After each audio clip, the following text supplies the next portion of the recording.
Welcome into the In the Money podcast for KeenelandSelect.com.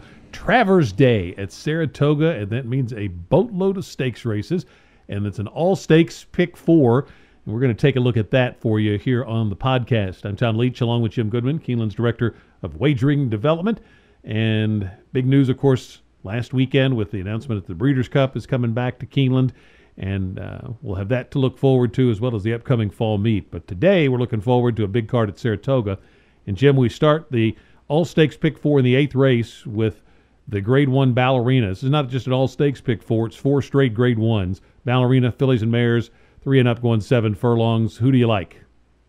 Yeah, Travers Day is one of our best days at the Red Mile simulcast facility. So if you're coming over there, come and get a seat early because Travers Day is a huge day, probably our biggest one other than the Triple Crown days. I took a couple of horses in here that came out of the Keeneland race, the Madison. Finley's Lucky Charm won that race and ran right behind her. And I think they set up well here. Finley's Lucky Charm, after that, came back to Saratoga and won the Honorable Miss on July 25th by 2 1/4. Looked absolutely great that day. I don't know what kind of field that was, but that sets her up well for this. Proves she likes the track. Got positional speed. I like a lot of things about Finley's Lucky Charm in here. But Lewis Bay for Chad Brown fits as well because you go back to that race at Keeneland, and she was right there with Finley's Lucky Charm. So I think she might have a shot. You might get a better price on Lewis Bay.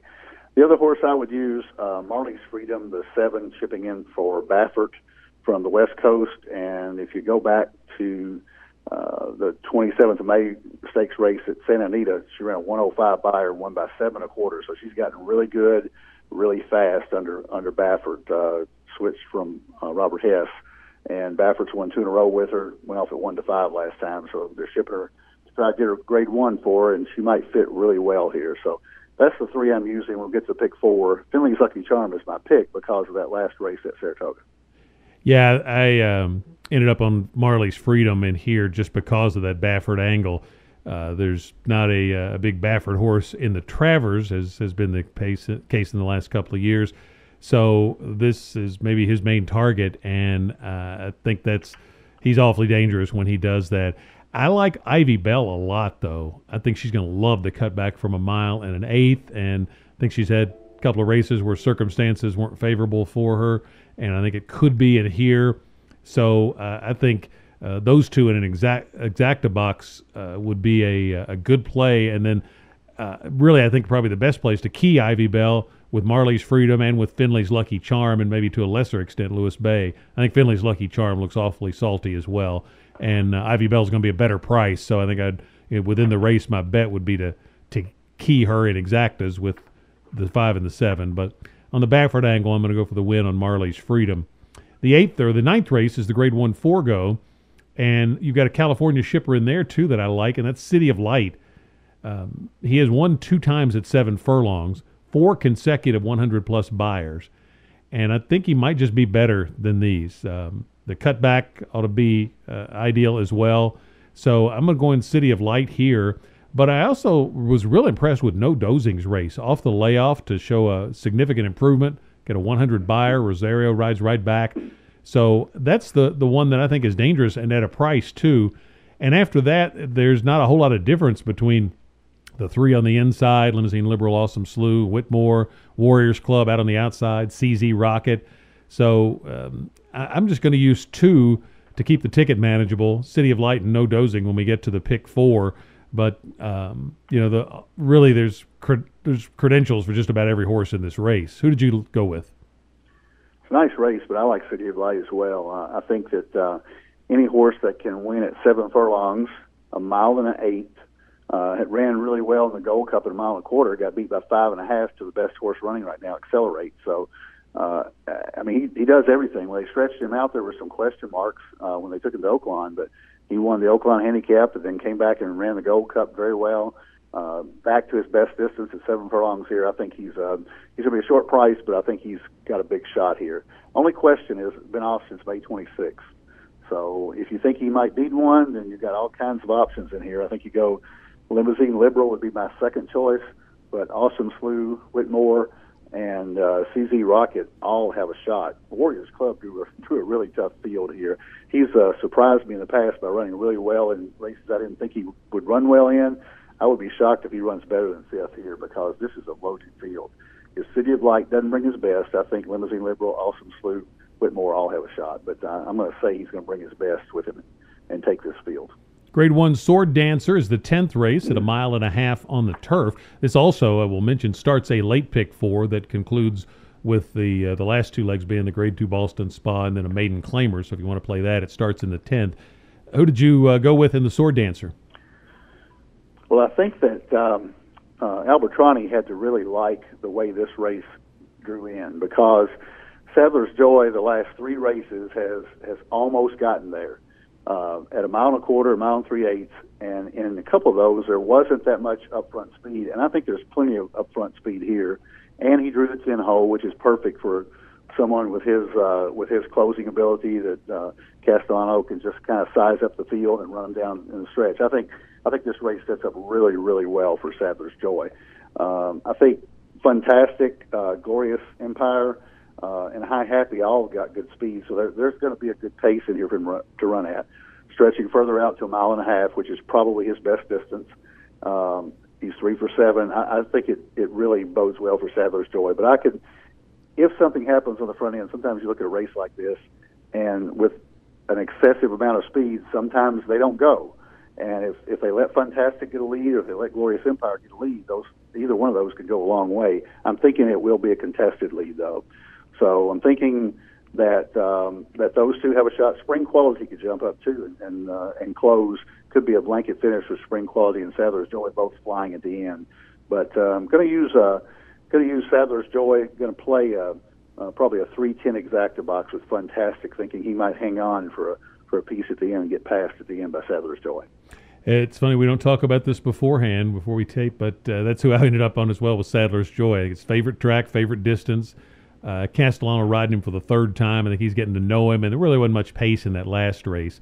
But he is a closer, outside post, and even though there are a lot of things going in his favor, I certainly couldn't single him. And then if you don't do something like a single, then you got to include a bunch, I think. And so that's what I'll do in the pick 4.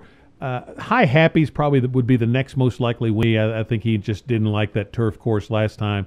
They had so much rain up there, but I think it's going to be a much better turf course heading into this weekend, and I look for him to bounce back and run something more close to his best effort. But Sadler's Joy is the win pick for me as well in the Sword Dancer. The 11th is the Grade 1 Travers at 1.25 miles. We got the Bluegrass winner going for a Grade 1, second straight Grade 1. He won the Haskell so impressively, working great. Maybe a question mark at 1.25 miles, but I don't know how big of a question mark. He ran well in the Derby, beat everybody but Justify, and then took the fight to Justify in the Preakness and just got caught at the end. So I couldn't come up with a good reason to pick against Good Magic, even though he's going to be a solid favorite. So I want to try to find some value underneath, ideally. And I think tenfold, I look to improve off that Jim Dandy. I think he's still got a lot of upside. Gronkowski, the other Chad Brown horse in here. You could be a Chad Brown exacta. King Zachary, if he runs back to his race on Stephen Foster night at Churchill, could have a say in it. Not necessarily meant to win, but to be on the board. And then Catholic Boy, if he can get what he's done on the turf to the dirt, and he's run well on the dirt before, so I'd have to throw him in there. So I'd use all 4 of those under Good Magic. Probably go heavier on the ones that are the higher prices of the 4. But Good Magic's my win pick in the Travers. How about you? Totally agree with you. I think Good Magic's only run. He hadn't run a bad race, really. The worst race he ran was the Fountain of Youth off a break as his first race as a 3-year-old, and he got beat by 4.5. But he comes back then. He wins the Bluegrass. He finishes second in the Derby. Like you say, he took Justify to the end and almost softened him up to get beat, and only got beat a length there. So he's been consistent. You didn't mention the filly in here, Wonder Godot. If this was Monomoy Girl, I might make a case for an exacta box with those two, because I think she's good enough to run with the best 3-year-olds. I think Wonder Godot is a big stretch. She's gotten better in Canada, but this is a huge stretch to get her up against Grade 1 boys. And I don't like her in here at all. I think Gronkowski has a shot off that Belmont run. He only got beat a couple lengths to justify.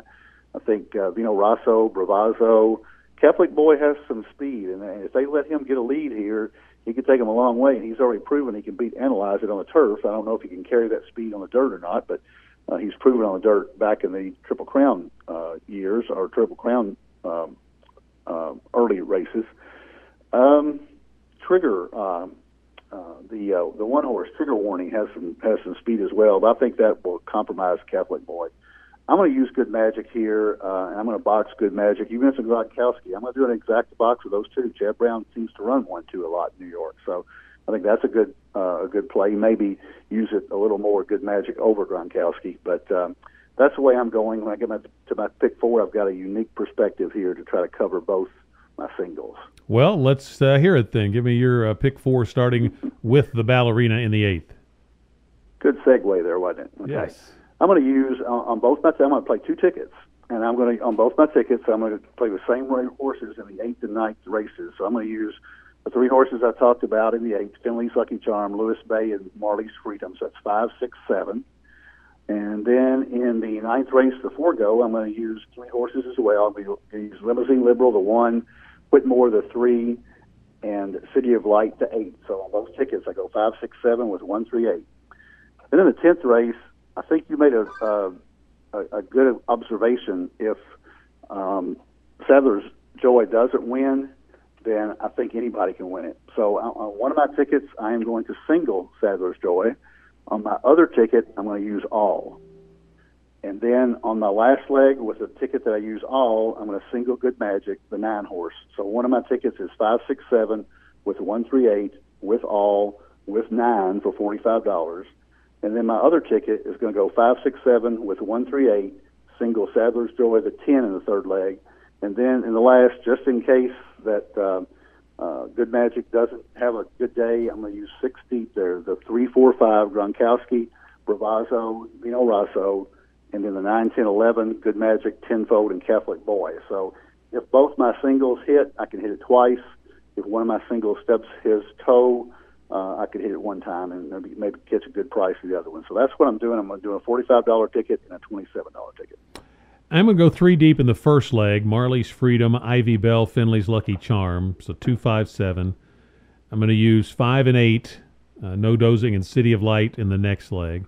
Going 6 deep in the Sword Dancer: 1, 2, 4, 6, 7, 10. Sadler's Joy being the win pick there. And then using 3 in the Travers: 3, 8, 10. Good Magic, or 3, 9, 10. Good Magic. The 9 is the win pick, but 3, 9, 10 in that last leg. Now, the other thing you could do kind of with my picks, you could play out really 3 pick 4s and go a little deeper somewhere if you wanted to. You could single Marley's Freedom. Then on another ticket, you could single City of Light. And on another ticket, you could single Good Magic. And you could go a little deeper in some other legs if you want to try something like that. 50-cent tickets give you that luxury. So some interesting ways to play it. You got a big card. The pick 5 starts with a grade 1, the Personal Ensign. You got Abel Tasman and Elate. Looks like one of those 2 would win that. And then the pick 6 starts with the grade 1 Alan Jerkins. And you like somebody in there, right? We don't usually talk about pick 6s here, but if you play the pick 4 and you want to get an inexpensive pick 6 ticket, problem is it's a $2 ticket rather than a 50-cent minimum wager. But I'm like you. In the 7th race, I like Abel Tasman and Elate equally. Abel Tasman might, if I had a single one, I would single her, but I think you don't toss Elate under any circumstances. I think Promises Fulfilled might be a single in the first leg of pick 6. Very impressive in the Amsterdam. I think he's going to like stretching back out to 7 furlongs. He obviously proved he could run in the Fountain of Youth. He was the winner of the Fountain of Youth that Good Magic lost, and then he didn't fire in the Florida Derby or the Kentucky Derby at all. They took him back to sprints, and he won a big sprint in the Amsterdam at Saratoga, and stretching back out to 7 furlongs. I don't know how tough this field is. I think Engage has a shot. Ferenc Fire cuts back to 7 furlongs, but I think Promises Fulfilled caught a very medium field, and he's got the inside post position. I think he's a good single to start pick 6. Best of luck with your wagers on a great card up at Saratoga on Saturday. For Jim Goodman, I'm Tom Leach, and this is the In the Money Podcast for KeenelandSelect.com.